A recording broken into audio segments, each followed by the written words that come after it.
con una inusual unanimidad en el Senado, el Pleno aprobó las 4 leyes para poner en marcha la Guardia Nacional, seguramente con el interés común de enfrentar, de dar respuesta a la creciente inseguridad, a la violencia, a la espiral de violencia que afecta a nuestro país. Soy José Buendía, muchas gracias por estar con nosotros en este programa en el que todas las ideas se pueden cuestionar siempre que se debatan. Hoy vamos a hablar justamente de esto, vamos a debatir sobre estas leyes que han sido aprobadas. En un segundo más arrancamos, acompáñenme a ver rápidamente estos datos sobre el contenido de estas 4 leyes de la Guardia Nacional para arrancar aquí en nuestro foro, no sin antes dejarle mi Twitter, José Buendía MX. Gracias por estar con nosotros en este programa en el que todas las ideas se pueden cuestionar siempre que se debatan. Los grupos parlamentarios en el Senado llegaron a un acuerdo sobre las leyes secundarias de la Guardia Nacional para aprobarlas por unanimidad en el Pleno y enviarlas a la Cámara de Diputados. Esto en respuesta a la creciente demanda de apoyo contra la inseguridad en varios estados afectados por una fuerte espiral de violencia. La inseguridad es uno de los 2 temas que más preocupan al gobierno y afectan la imagen de las administraciones estatales y federal, que han visto el incremento en los índices de violencia durante el primer trimestre de este año. Organizaciones internacionales y especialistas han advertido que en caso de que los marinos y soldados que se integren a la Guardia Nacional mantengan su fuero militar, hay riesgo de falta de independencia y de controles, y obstrucción en investigación de violaciones. ¿Cómo quedó finalmente? Posturas. 1. José Miguel Vivanco, director para las Américas de Human Rights Watch, advirtió que en los países de la región, incluido México, el fuero militar se ha usado en los hechos para proteger a soldados involucrados en hechos atroces. 2. Miguel Ángel Mancera, coordinador del PRD en el Senado, señaló que no se escatima en nada lo que ha solicitado el Ejecutivo Federal, pero al mismo tiempo se cuida fortalecer el Estado de Derecho. 3.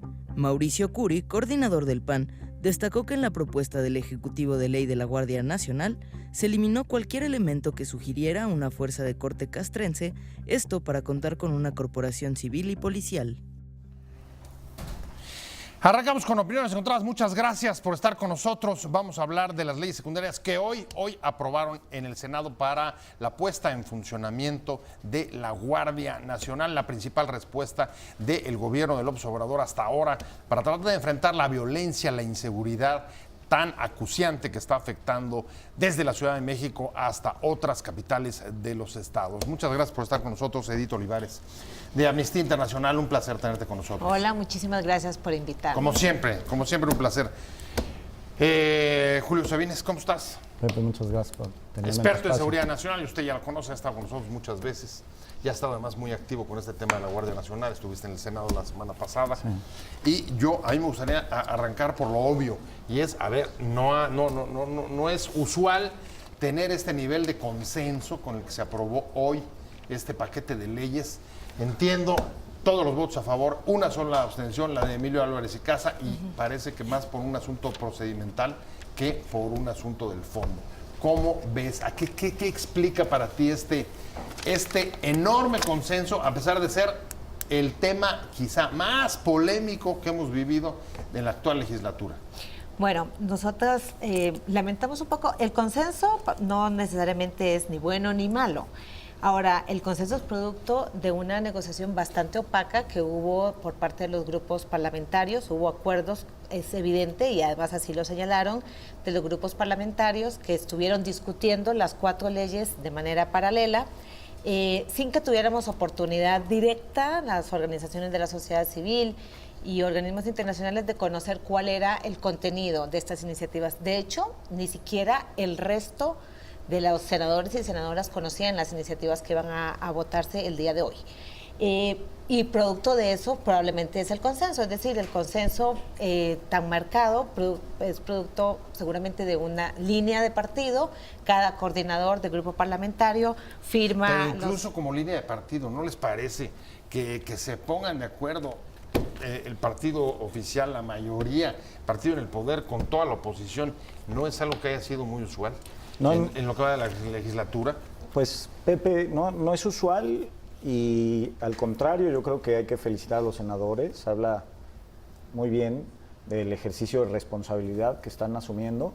Este nivel de consenso nos refleja que todos los grupos parlamentarios están viendo por el futuro de México, están viendo por el cambio hacia una estrategia positiva para mejorar las condiciones de seguridad en el país. ¿Están viendo por el futuro o están realmente preocupados, incluso compartiendo el temor de ver la espiral de violencia e inseguridad que se está batiendo sobre nuestras ciudades? ¿Cuál de las dos? Están actuando y la unanimidad quiere decir que construyeron algo en conjunto, como todos aspiraríamos que salieran casi todas las leyes, ¿no? O sea, quiere decir que la representación popular que ellos tienen se materializó en un ejercicio en el que todos los grupos lo respaldaron, todos los territorios del país que respaldan y todos los partidos. Eso es el mejor escenario posible para un cambio tan trascendental como es iniciar la Guardia Nacional. Hubo una postura, déjame nada más apuntar eso, una postura clarísima, Ricardo Monreal, hoy diciendo, a ver, podríamos haberlo sacado por mayoría simple, no quisimos hacerlo, fuimos a fondo, tomamos en cuenta todas las observaciones que nos plantearon y hay cambios, por ejemplo, en la ley orgánica de la Guardia Nacional, cerca de 70% del articulado.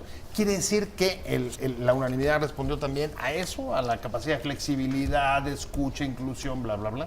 Sin duda, porque claro que el partido de gobierno tenía la mayoría simple y estas leyes se aprobaban por mayoría simple. Y claro que hubo probablemente algún tipo de negociación interna entre los jefes de parlamento, y además lo digo en sentido estricto porque son puros hombres. Hoy vimos a 4 señores sentados ahí. O sea, hay una queja de paridad, pero esa es harina de otro costal. Todos son más o menos en los mismos costales, pero bueno, los señores se pusieron de acuerdo digamos, yo me imagino que un poco el discurso fue, pues nosotros podemos aprobarlo con ustedes o sin ustedes. Si quieren lo aprueban con nosotros y no estoy segura que haya sido así, pero a cambio de eso lo discutimos entre nosotros. No lo discutimos en Parlamento Abierto, como estuvimos pidiendo las organizaciones, como estuvimos pidiendo a la sociedad civil y como sí se aprobó la reforma constitucional. Ahora decía yo, es muy llamativo que la ley de orgánica de la Guardia Nacional empieza rememorando ese cambio constitucional en un espíritu de conciliación y de discusión, incluso hace alusión directa al colectivo Seguridad Sin Guerra, cosa que no sucedió con estas otras 4 leyes. Eso no quiere decir que sean totalmente malas ni totalmente buenas, solo estoy hablando del proceso. Bueno, hubo una referencia creo que de Dante Delgado, pero a ver, tú no estás de acuerdo con lo del procedimiento. No, bueno, la verdad es que me parece que menosprecia el trabajo de todas las senadoras solo porque los que lo anunciaron son los líderes de los grupos parlamentarios, que además estaría ideal que sí hubiera paridad ahí, pero lo votó una legislatura casi por unanimidad que tiene paridad de género. No creo que sea como para ningunear el trabajo de las senadoras, perdón. Ningunear no, pero el acuerdo en la mañana, a las 9 de la mañana, lo que veíamos era un acuerdo en la conferencia. Sí, ahora, el fondo, Pepe, porque en realidad ya podemos debatir sobre cuestiones muy superficiales, ¿no? Pero, ¿cuál es el fondo? El fondo es que se construyó algo por consenso y hay un consenso en el rumbo que debe de tener la Guardia Nacional. Esto le va a dar una fortaleza, una calidad moral, por decirlo así, a la Guardia, excepcional, tiene un respaldo plural y creo que la gran misión ahora es cómo hacer una mejor Guardia Nacional. Y es donde organizaciones como Amnistía Internacional y los colectivos tienen mucho que aportar. A ver, porque ya el debate, el debate de si va a haber guardia o no, ya quedó muy atrás. A ver, ¿no? Eso ya está clarísimo. Sí. Hay un punto que sí, me parece que está en el fondo de la discusión y queremos saber su opinión sobre cómo quedó. Me voy a ir a un corto comercial, pero lo planteo desde ya. Y es, a ver, estas leyes secundarias, con todas las modificaciones que hubieron, lograron superar el debate que había sobre el mando militar o no. Los debates más fuertes que acompañó la creación de la Guardia Nacional, cuyas leyes secundarias fueron aprobadas hoy en el Senado, fue justamente el mando militar para ese nuevo cuerpo. En el cuerpo, en el contenido de las leyes, de la ley orgánica de la Guardia, se establece la exigencia que hay una separación funcional para los marinos o los soldados que participen dentro de este nuevo cuerpo. Eso es suficiente para superar el debate sobre la militarización. Voy contigo. Muchas gracias por estar con nosotros, por supuesto. Reinaldo Saldívar, de Causa en Común. ¿Se supera ese debate? ¿Esa traba quedó vencida o no?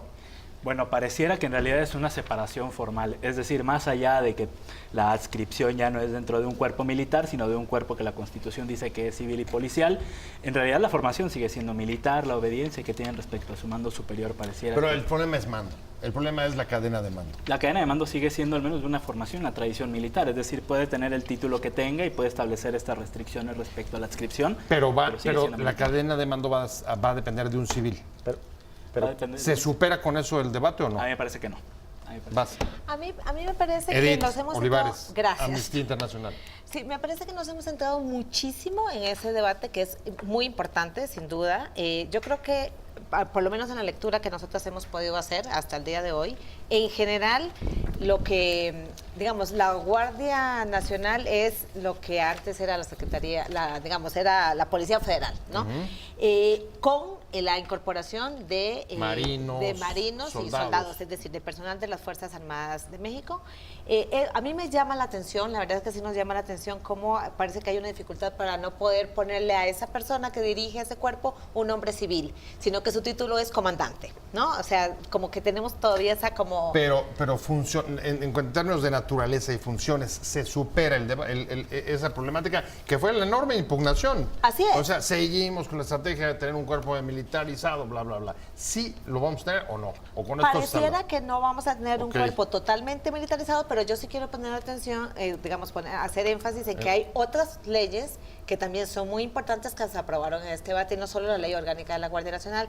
Tenemos la de registro de detenciones, tenemos la ley de uso de la fuerza que viene con bastantes Fuerza legítima. Ajá. la de uso de la fuerza, y tenemos la cuarta que se me está olvidando, La reforma al Sistema Nacional de Seguridad. exactamente. Entonces, es un cuerpo de leyes que, aprovecho que tengo la palabra para decirlo, en este contexto hubiéramos esperado que estuvieran muy armonizadas, como nos gusta decir aquí, y no se nota eso. Se nota que claramente le hicieron 4 personas, despachos, grupos, como quien sea, distintos, porque hasta las exposiciones de motivos son bastante distintas, las argumentaciones y las debilidades y carencias que tienen en materia de derechos humanos son bastante distintas en las 4. Ahorita me meto justo en Sí. esas 4, la falta de armonía e incluso también los cambios que se hicieron durante el proceso legislativo. Pero voy contigo, Julio, desde tu punto de vista, ¿se supera ya este debate de la militarización o no? Bueno, creo que se superó cuando se le otorgaron facultades a las Fuerzas Armadas de forma extraordinaria por 5 años para participar en tareas de seguridad pública. Esto no es la Guardia Nacional, sino será el Ejército, que ahí sigue y se va a seguir llamando Ejército, Secretaría de la Defensa Nacional, Claro, pero en este la Marina ahí pero sigue. en este nuevo cuerpo, ¿le puedes llamar que es un cuerpo militar, con mando militar? No, por supuesto que no. ¿Eso, No, eso cambia? Aquí dice el artículo 14, el comandante será nombrado por el presidente de la República, será civil, entonces no, esto ya no es así. La verdad, siguen aduciendo críticas bastante superficiales. El nombre coincide con las policías de todo el mundo, la estructura orgánica y la jerárquica. O sea, así se regulan todos los cuerpos, porque en todos los organismos policiales hay una cadena de mando, no son organismos democráticos. Esto es lo más normal y va de la mano con todo lo demás. No es un cuerpo policial, y por eso yo aplaudo y le doy mucho la bienvenida a lo que dice Amnistía Internacional, en el sentido de que podamos ahora ver cómo se va a construir una mejor guardia. Ya mencionaron los aspectos de derechos humanos, y creo que es importante que empecemos a pensar en cómo formar una mejor guardia, cómo hacer ese cuerpo más perfectible, porque no todo se queda solo en el aspecto de las leyes, Pepe. La realidad es que la operación está ahí en las calles. El problema Ahí está es claro, donde el hay problema que de ir. implementación ha sido incluso en los grandes talones Claro. de Aquiles en la aplicación de las leyes de este país. Pero voy contigo, Reinaldo. Este reconocimiento de los cambios que se hicieron, 70% a la orgánica, independientemente que ahorita nos metamos a las omisiones o a las carencias, ¿es una conquista, te parece a ti? Dante Delgado les echó una flor al Movimiento Sin Guerra, al grupo de la sociedad civil que estuvo pugnando por una serie de modificaciones. ¿Lo consideras que fue un triunfo de la sociedad civil, que los tomaron en cuenta y en consecuencia que tiene buena parte también del sello de las organizaciones, o no?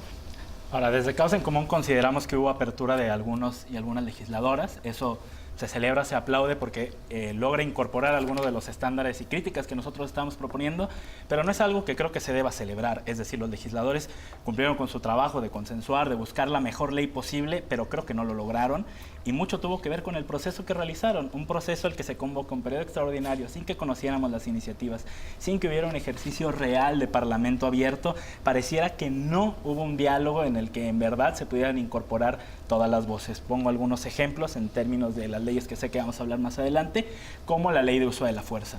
Desde Causa en Común presentamos una serie de lineamientos mínimos que debería contener esta ley, retomando algunos de los principios que señalan en Amnistía Internacional, y pongo un ejemplo muy concreto, que es el uso de mangueras de agua para disuadir manifestaciones, ¿no? Por poner muchísimos otros ejemplos. Se ha dicho desde varios organismos internacionales de derechos humanos que no disuade la violencia, que podría haber una manifestación, que lo único que hace es exacerbarla, que puede generar un abuso de la fuerza, y bueno, aquí no se contempla, ¿no? Se contempla el tema de que los policías, cuando hagan uso de la fuerza, tienen que agotar previamente una serie de pasos que en realidad no son congruentes con los estándares de un uso de la fuerza, porque los puede dejar en desprotección. Por otro lado, retomando la ley de la Guardia Nacional, habla que los elementos tienen que cumplir con los principios del uso de la fuerza, pero en la ley de uso de la fuerza menciona unos, en la ley de la Guardia menciona otros, y entonces pareciera que no fue un ejercicio articulado, que no se retomaron todas las voces. Esa era justamente tu crítica.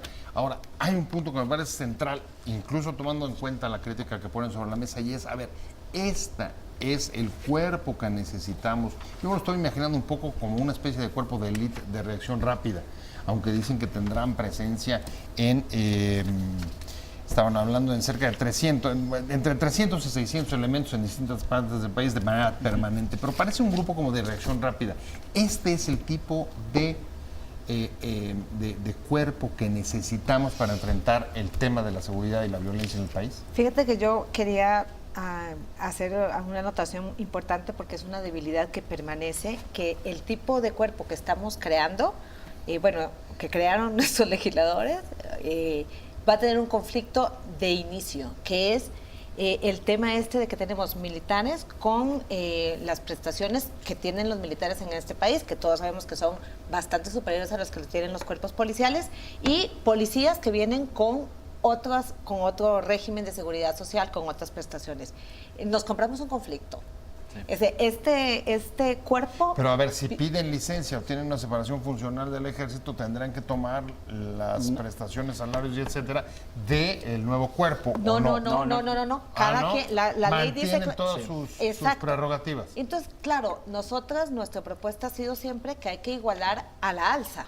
Sí. Porque ningún militar, ni el soldado más raso va a querer tener las prestaciones y los salarios que tiene. Que lo bajen de nivel. De hecho, van a ser 3 regímenes: quienes vienen de las Fuerzas Armadas, quienes vienen de Policía Federal y quienes se adscriban a la Guardia Nacional. Exacto. Entonces ahí, digamos, incubamos un problema. ¿De qué tanto estamos hablando?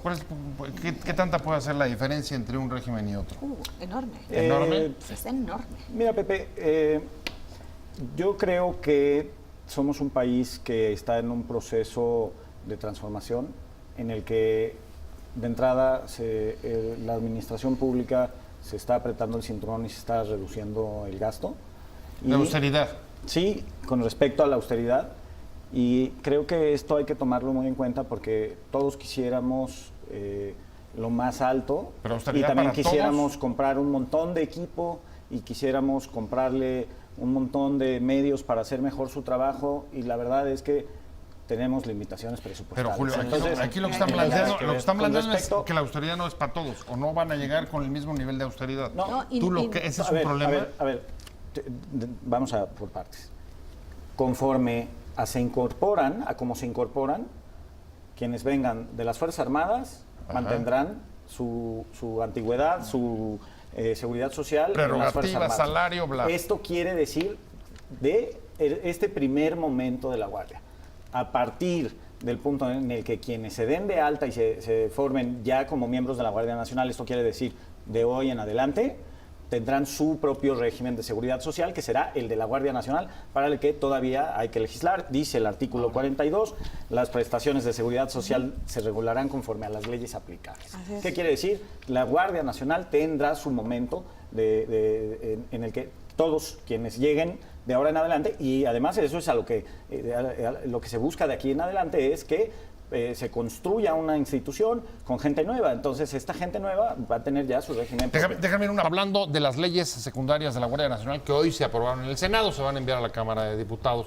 Prácticamente está concluido el proceso legislativo para poner en marcha este cuerpo, cuyo objetivo, decía hoy Ricardo Mejía, que es uno de los directivos de la Secretaría de Seguridad Pública, es recuperar el territorio que ha sido, digamos, perdido a favor del crimen, de la inseguridad y la violencia en distintas partes del país.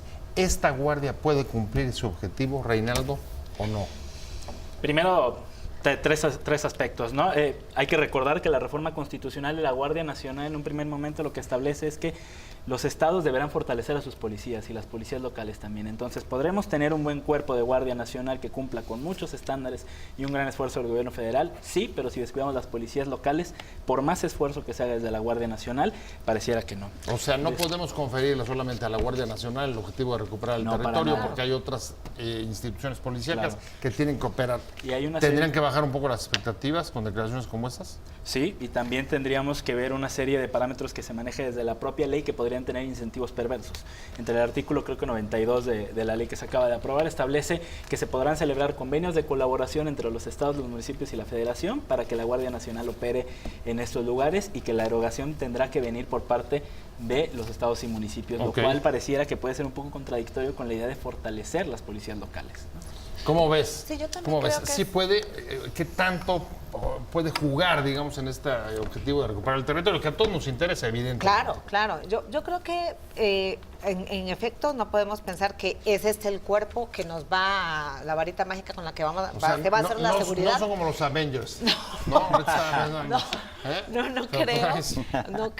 creo que sea tan fácil, porque además tenemos muchos cuerpos de seguridad en el país que también van a colaborar, y bueno, además tenemos el propio gobierno, este gobierno lo ha reconocido con mucha claridad, otra serie de problemáticas que inciden en la inseguridad en el país, que no solo tienen que ver con los cuerpos de seguridad, sino con condiciones que tenemos en el país estructurales que hacen que la gente, digamos, tenga la tentación de delinquir.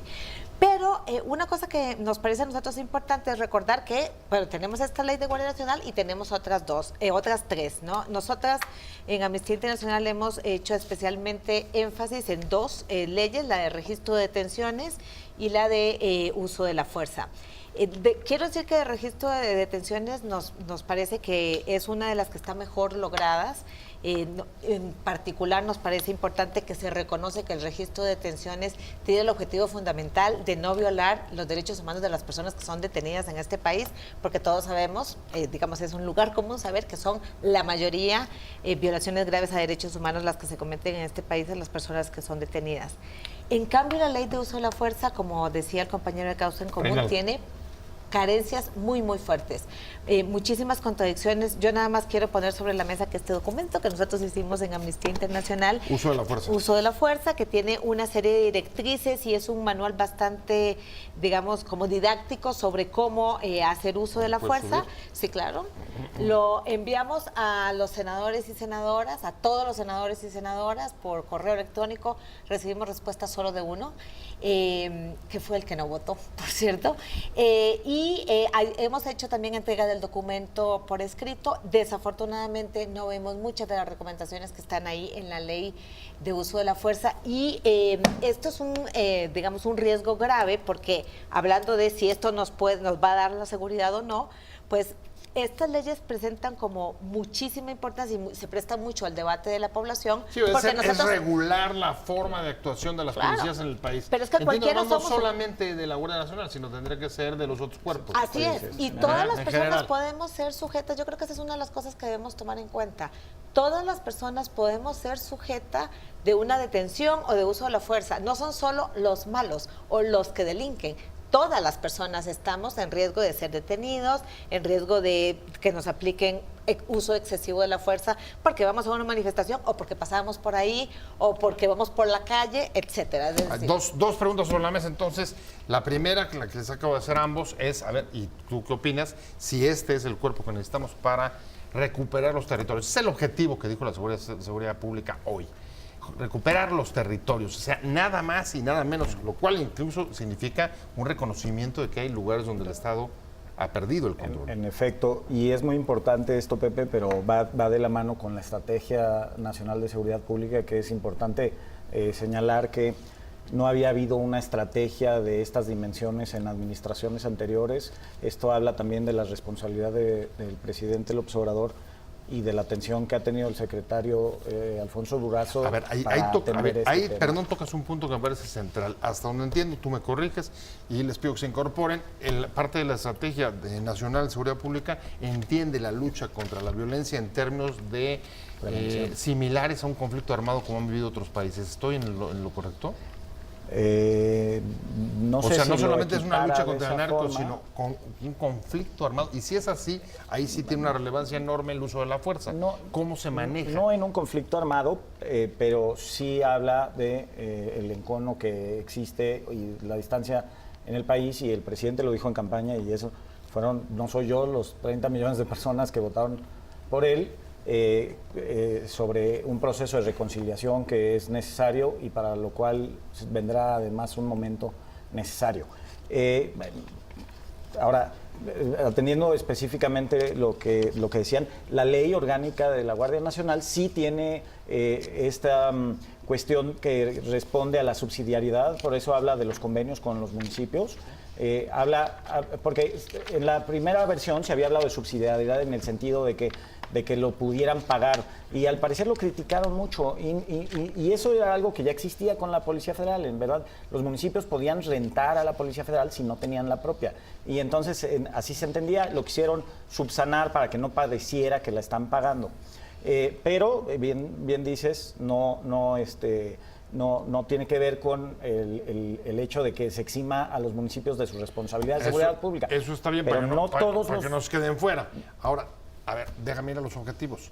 No es lo mismo, y retomo lo que preguntaba con Julio, no es lo mismo si la Guardia la vas a mandar, incluso no es lo mismo esta ley si es para dirigirla contra un objetivo, por ejemplo, los cárteles de la droga o grupos criminales, que a un conflicto armado. Esta es la Guardia que necesitamos y esta es la ley que necesitamos en uno u otro caso. ¿Y en cuál caso estamos? Digo, en todo caso tiene que ser una lectura armónica, ¿no? Ajá. De las dos leyes, tanto de la Guardia como la de uso de la fuerza. Por la pregunta de si estamos en un conflicto armado o no, independientemente de eso, se requieren estos estándares en materia de uso de la fuerza, porque lo podría hacer cualquier funcionario encargado. O sea, fuera con un conflicto armado o fuera, claro, en un conflicto con armado aplicaría la lucha leyes contra los cárteles, no importa. No, la ley de uso de la fuerza tendría que estar presente en los dos. O sea, en caso de un conflicto armado, pero el derecho internacional humanitario. Pero en todo caso, hemos tenido situaciones en las que no estamos en un conflicto armado y que nos han dicho organismos internacionales, hay un abuso sistemático de la fuerza que genera violaciones a los derechos humanos. Independientemente de la existencia de la Guardia, una recomendación de esta ley viene desde hace muchísimos años. Entonces era importante retomar esto porque previene ejecuciones extrajudiciales, puede prevenir tortura en el tema de detenciones, puede prevenir desapariciones forzadas. Por eso hablo de una lectura conjunta de las tres leyes. Ese es el tercer escenario, me tengo que ir a un corte, pero regreso. Hoy se aprobaron las leyes, las 4 leyes que acompañan la puesta en marcha de la Guardia Nacional. Voy contigo, Reinaldo, y en esta recta final vamos al otro tema que ha sido el central, lo tocaba Edith hace rato, y es, a ver, en buena medida aprobaron una ley para el uso de la fuerza, trata de responder a las críticas nacionales e internacionales que ha vivido el Estado mexicano sobre temas de abuso en el uso de la fuerza y violaciones a los derechos humanos. ¿Te parece que esta ley permite, y hasta dónde, reducir esas amenazas, esa problemática? A ver, pareciera que en principio tener una ley ya fuera un avance, ¿no? Así Porque es una recomendación que en sí mismo se nos ha hecho. Sin embargo, pareciera que fue un esfuerzo que no fue suficiente. O sea, los estándares que tanto ha planteado mi compañera de Amnistía Internacional nos refieren que la legislación quedó corta ante el problema de la situación del uso de la fuerza, porque no solo es una cuestión de qué hago frente a una situación específica, ¿no? la ley fue muy deficiente en regular momentos previos y posteriores al uso de la fuerza. Por ejemplo, yo soy un oficial que hago uso de la fuerza letal y al día siguiente, bueno, qué bueno que ya estuviste aquí, hasta aquí te va de nuevo tu arma y órale, de nuevo a la calle. No hay procesos de atención psicológica, no hay procesos de ayuda jurídica. Muchas veces los policías ni siquiera pueden acceder a defensoría pública. Entonces fue una legislación que se enfocó en armas, que se enfocó en el momento en que se usa la fuerza y dejó de lado dos momentos determinantes para los integrantes de las corporaciones. Edith. Bueno, yo quería decir una cosa sobre la pregunta anterior, y es que esta legislación no es para cuando estamos en guerra. La Guardia Nacional no es para guerra es el Ejército y la Marina. Es decir, toda esta legislación... Yo decía porque están equiparando claro, la violencia con un tema de conflicto armado como está o como ocurre en otros países. Claro, pero eso es algo que lo que hay que tener muchísimo cuidado porque la Guardia Nacional no es un cuerpo para cuando estamos en situación de paz y para la seguridad pública, no para guerra, porque eso ahí podemos irnos resbalando y equivocando en las interpretaciones. En el tema de uso de la fuerza, nosotros sí creemos también que hay varias debilidades importantes en la ley. Uno es la interpretación, por ejemplo, del principio de proporcionalidad. El principio de proporcionalidad lo que señala es que, según en la definición que tiene la ley, lo que dice, lo leo literal, dice, para que el nivel de fuerza sea acorde con el nivel de resistencia ofrecido por el agresor y el nivel de riesgo exhibido, de tal forma que los agentes apliquen medios y métodos bajo un criterio de uso diferenciado y progresivo de la fuerza. ¿Eso qué significa? Claro, ¿eso qué significa? Que si tú me vas a disparar, por ejemplo, y yo, el uso de la fuerza que hace el agente, cualquiera que sea policial, porque este sí es para policía municipal, para el policía de una cárcel, etcétera. Si yo veo que tú me vas a disparar, ¿en qué proporción es mi ataque? Entonces, por ejemplo, si tú vienes muy lejos y me vas a disparar, yo debería, por ejemplo, dispararte a las piernas. No te quiero matar porque sé que me vas a disparar y puedes errar, ¿no? Y este principio está... O sea, ¿te parece que es demasiado amplio como lo dejaron, muy ambiguo? Claro, porque dice que es acorde con el nivel de resistencia ofrecido por el agresor. En realidad, el principio de proporcionalidad lo que señala, según el Derecho Internacional de los Derechos Humanos, es que el agente debe aplicar el menor uso de la fuerza posible de acuerdo a la agresión que parece recibir, no a la resistencia del agresor. Hay una gran diferencia. Hay una diferencia muy Julio, importante. ¿estás de acuerdo? ¿Se quedó corta esta ley en términos de regulación del uso de la fuerza? No, de hecho, si uno revisa la ley, creo que es el artículo cuarto de las Naciones, me refiero de la ley de las Naciones Unidas que reglamenta de servidores encargados de seguridad, dice exactamente lo mismo. La percepción sobre un riesgo real en contra de la seguridad, o sea, por ejemplo, no quiere decir que si me atacan con un cuchillo, yo me tenga que defender con un cuchillo. Quiere decir que si está poniendo en riesgo mi vida, tengo que utilizar los medios suficientes, empezando del menor al mayor, para neutralizarlo, incluyendo el uso de la letalidad. Pero así no se entiende lo que acaba de leer Edith. Del menor al mayor, ese matiz no está puesto sobre la No, porque la percepción es que si me está atacando con un cuchillo a 100 metros, probablemente no le tengo que disparar, pero si me está atacando con un cuchillo justo frente a mí, entonces tengo que defenderme proporcionalmente. Yo creo que son muy buenas leyes. Te voy a decir dónde creo que falló. La ley orgánica, ¿tú sí crees que esto pueda servir para frenar las críticas sobre abusos en el uso de la fuerza y violaciones a los derechos humanos? Sin duda. Es un buen arranque. A la ley orgánica le faltó de bajo el mando del Ministerio Público, me parece algo equivocado. Así viene la reforma constitucional, ni modo, lo tuvieron que poner igual, pero la reforma de oralidad del nuevo sistema penal acusatorio dice que son coadyuvantes, no bajo el mando sino que son corresponsables en la investigación. Ahí hubo una equivocación. Creo que estas leyes todas son perfectibles, pero creo que por primera vez se regula bien el uso de la fuerza, o sea, se regula, se legisla. O sea, te quedas con él, por lo menos tenemos una ley y hay un avance. ¿Y sabes qué, Pepe? Ya me voy. Sí. Últimos comentarios, conclusiones. Sí, venga. adelante. Un comentario en el tema del que ahora la Guardia Nacional puede hacer labores policiales. Bueno, la Guardia Nacional ya está operando, Sí. aunque los transitorios te dicen que no podrán realizar labores policiales hasta que tengan Bueno, su ya, y ya la han certificado pedido único, 6 ¿no? estados. Sí, y ya 6 estados del centro del país. claro, y en la práctica están realizando funciones para los que su propia ley dice que no podrían estarlos haciendo hasta que tuvieran una capacitación, ¿no? Entonces, su implementación será un gran reto y una implementación que creo que ya inició deficiente. Edith. Yo nada más como recordar que son 4 leyes que se alimentan entre sí, que sí sería bueno que estuvieran armonizadas debidamente, no lo están. En particular, la ley de uso de la fuerza requiere mucho trabajo. Hay que poner atención sobre la definición de agente, sobre el principio de proporcionalidad y sobre el tema de las manifestaciones y reuniones públicas y el uso de la fuerza. Yo nada más quiero recordar que lo que yo haría, lo que tú harías o lo que haríamos nosotros, si alguien nos amenaza, no es lo que debe hacer un personal entrenado. Yo seguramente a balazo lo agarro o me tiro o lloro, no sé qué voy a hacer, pero yo no estoy entrenada. Yo quisiera que esta ley nos diga qué va a hacer un personal entrenado. Ya me voy a ir. ¿Vas a ir más tranquilo o menos tranquilo a la próxima manifestación? No, la Guardia ¿O no vas a no manifestaciones? reprimirá, no reprimirá manifestaciones sociales, lo tiene prohibido por ley. La Guardia no reprimirá, Bueno, pues ahí y son está. 4 buenas. Ahí está, muchas gracias. Julio Sabines, gracias. Experto en Encantado seguridad nacional, siempre. muchas gracias. También Reinaldo. Gracias. Muchas gracias. Saldívar de Causa en Común y muchísimas gracias, como siempre, Edith Olivares de Amnistía Internacional, pero sobre todo gracias a usted por haber estado con nosotros en Opiniones Encontradas.